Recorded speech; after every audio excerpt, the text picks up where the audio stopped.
Girls who run the world. Girls who run the world. Girls who run the world. Girls who run the world. Girls who run this mother.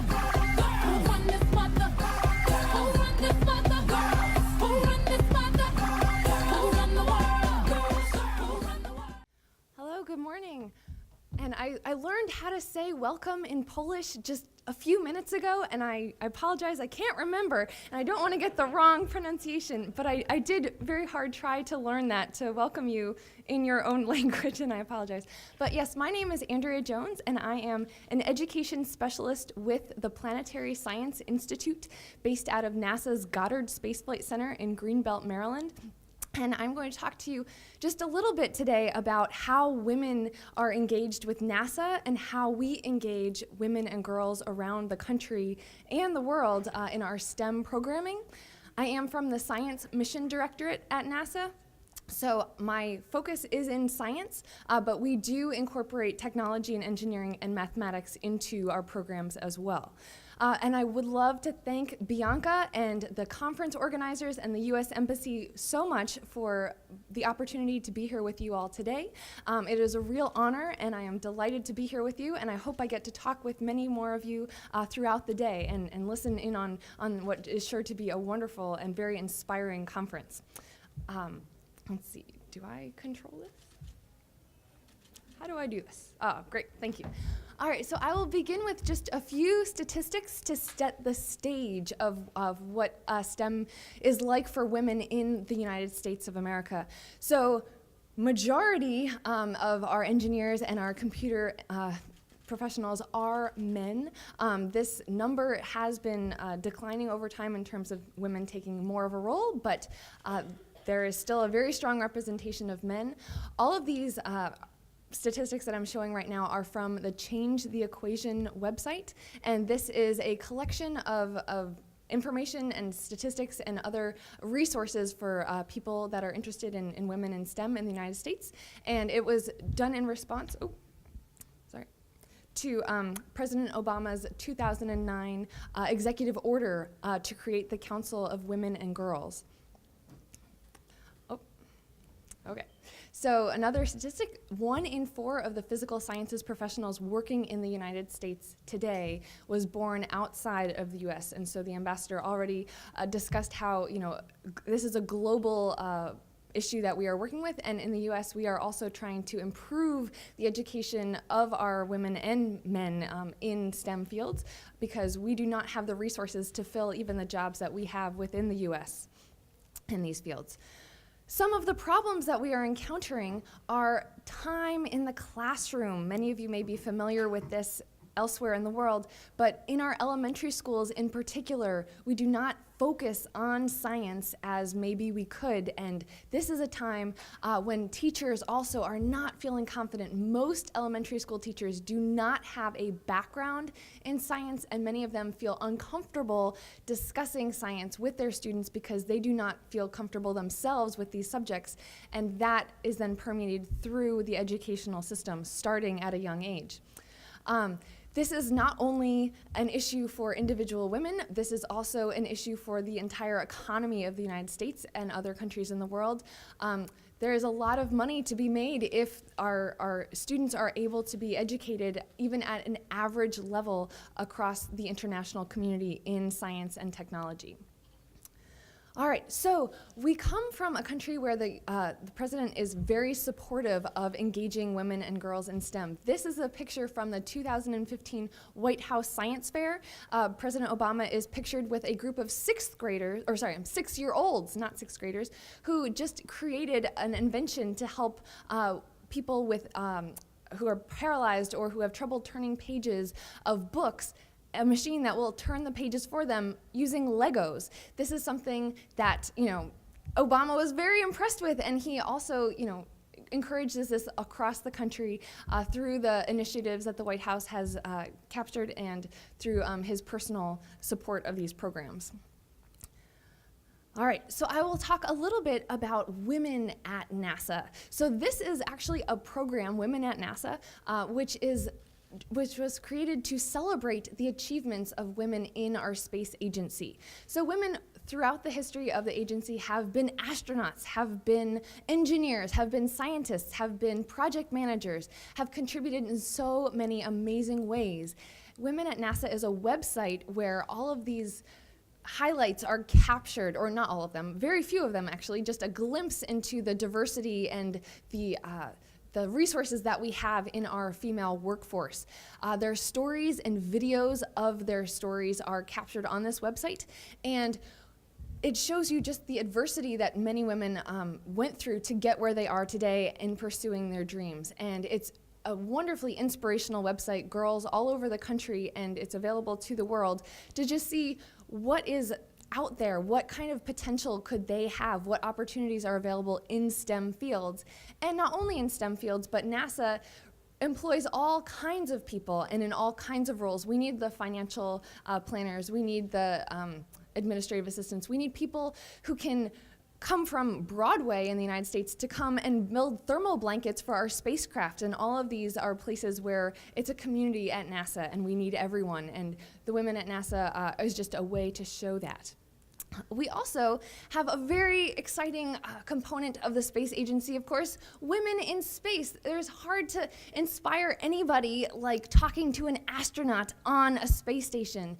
Women at NASA have been into space. The majority of women who have been into space are from NASA, but of course there are contributions from the rest of the world, and this is a way to inspire the younger generation by talking to astronauts. We use all the resources that we have at the agency, and having astronauts talk directly to students and to the public in a variety of educational and outreach programs allows us to engage the next generation.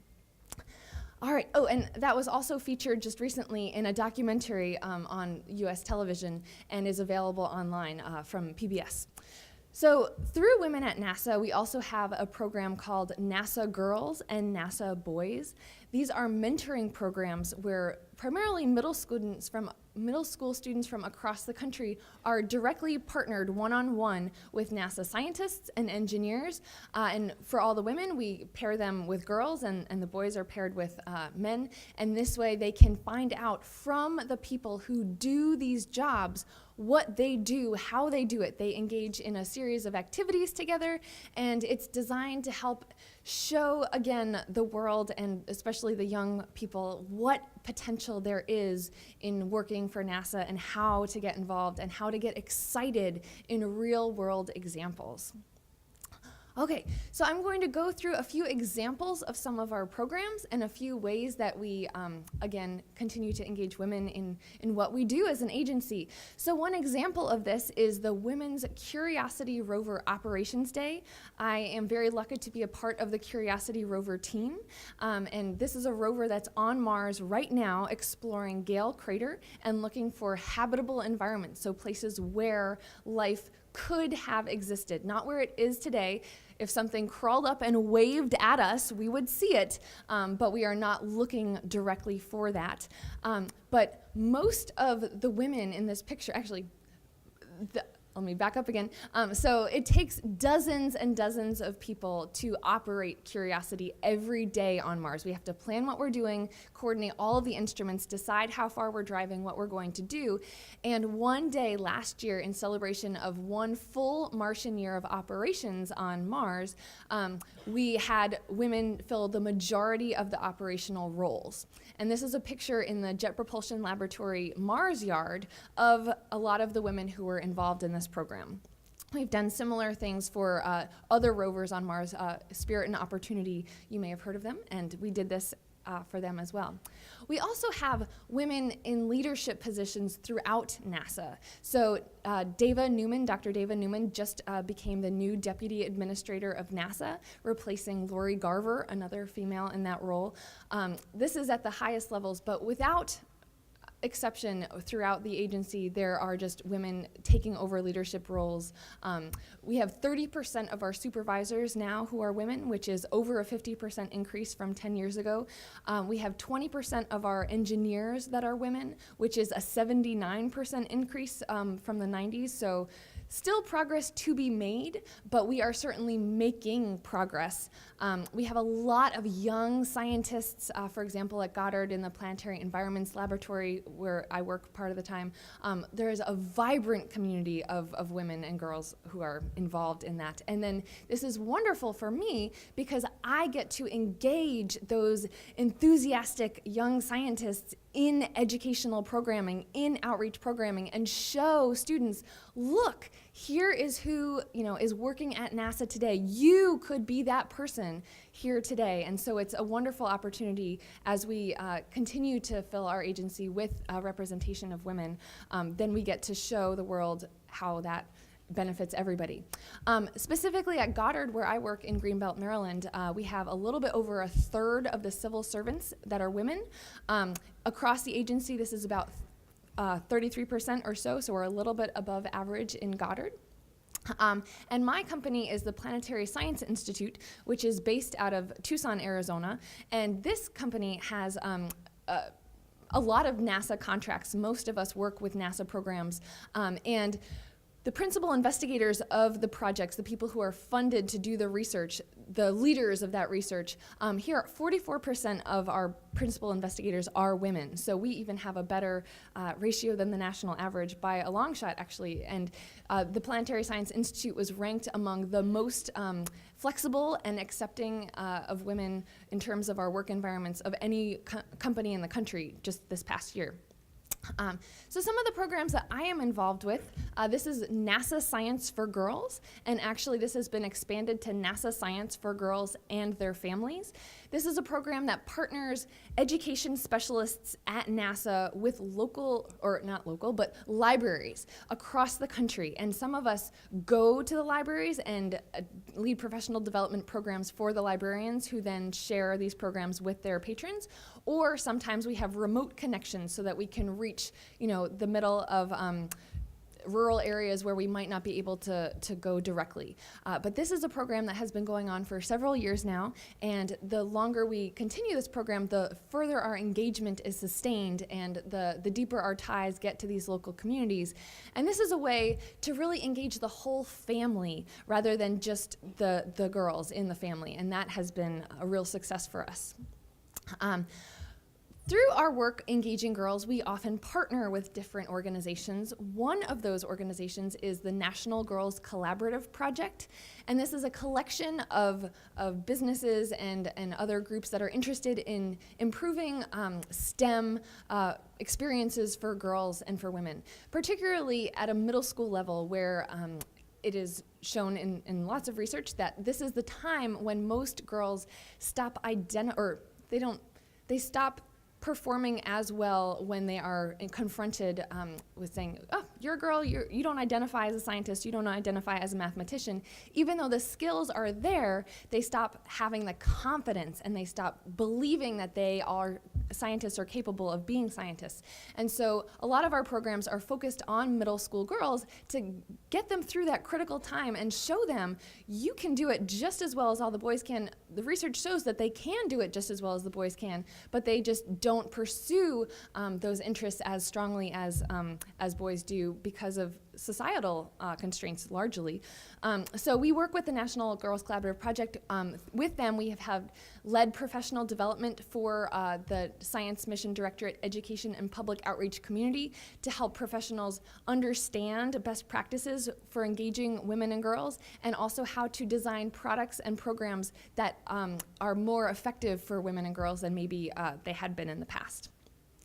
Something we also use as a resource is called the Sci Girls 7, and this is a collection of resources that really just spells out the best practices after 25 years of research of engaging women and girls, just summarized very concisely. So for example, girls like collaborative work. We like open-ended questions. We like positive feedback that's directly tied to things that we can control, like did we try really hard? Are we engaged? Not did it work, but what did you do? We like to talk to each other and other things like that. Something else that is really recommended is mentoring for girls, and also connecting with your audience. So when we train scientists and engineers to go talk to different audiences, the number one thing I always recommend to them is introduce yourself. Make sure that your audience cares about you before you talk about your research, because if they don't connect with you, they won't care about what you're talking about. So examples such as this are things that we incorporate every day with the people that we work with at NASA. A few other programs just to mention, the Sci Girls is associated with the National Girls Collaborative Project, and also it has partnered with a few of our educational programs. School is a program in NASA Earth Science that has students make cloud observations from the ground while a spacecraft is going overhead making the same observations. And by comparing those data sets, then we get a better understanding of, we get to validate the spacecraft data. And this is real science. This is really helps the NASA mission, and the girls get to be involved in that. Actually, anyone, anywhere can do this. People from all continents have participated, but this was just featured recently about girls engaging with this program on a television show recently.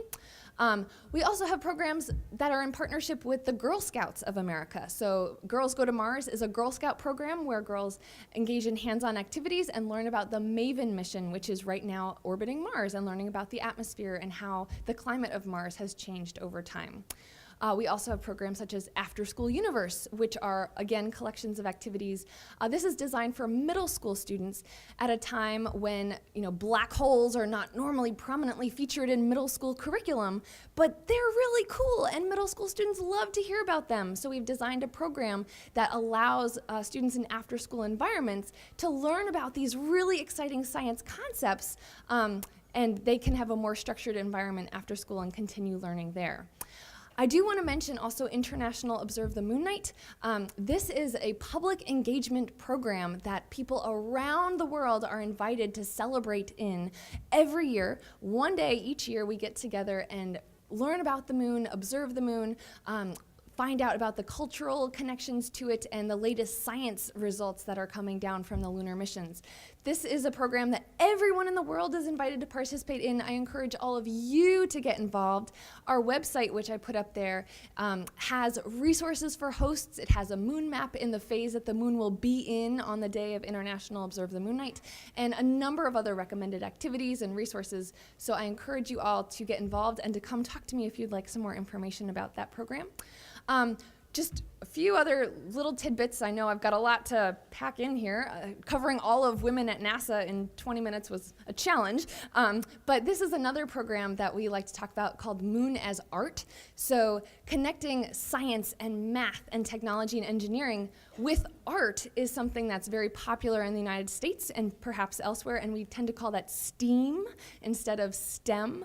And programs like this where we show off how beautiful our science is and actually highlight the science value in products like this. This is an impact crater on the moon, and this is an elevation model, which is very useful to scientists, but also gorgeous. We have collections of these things and feature them at museums and in science centers, and you can print them off and use them, throughout your house, paper your walls with pictures like this.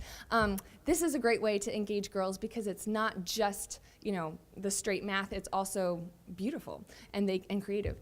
We have a lot of our resources for engaging women and girls, references that we have cited, highlighting programs of different kinds on a place called the smdepo.org workspace. It's the Science Mission Directorate Education and Public Outreach workspace, and diversity resources on here are for women and girls, for Latino audiences, for urban audiences, for all different kinds of groups, and they're all collected together on our workspace. So with that, I just want to encourage again all of you to get involved in a program that is open to families, has been engaging women and girls around the world in science and technology, and to thank you very much for your time. I'd be happy to answer any questions, and thanks again for welcoming me here. I am happy to join you today.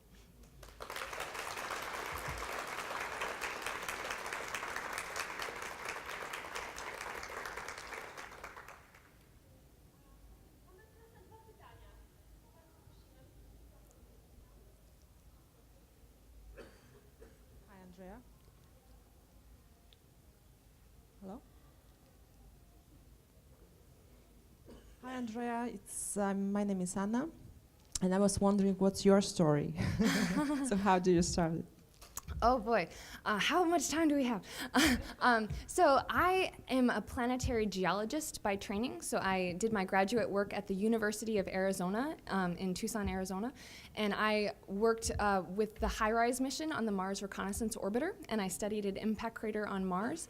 And I was very lucky also to work for the Planetary Science Institute at that time. But before that, I was in undergraduate, I studied geology, and I studied planetary geology for my senior research, and then decided I really liked education, and I left for 2 years to go work in a science education camp. And I taught things like birds and rocks and astronomy and lichen, and then I also taught line dancing and team building exercises at a science camp. And then I was a park ranger at Canyonlands National Park for a little while. And loved it, but missed the science research. And so I went to graduate school at the University of Arizona. I was lucky to present at a conference called the Lunar and Planetary Science Conference about my research. And while I was there, I actually went to a breakfast for the Women in Planetary Science, which is another great program I should have mentioned.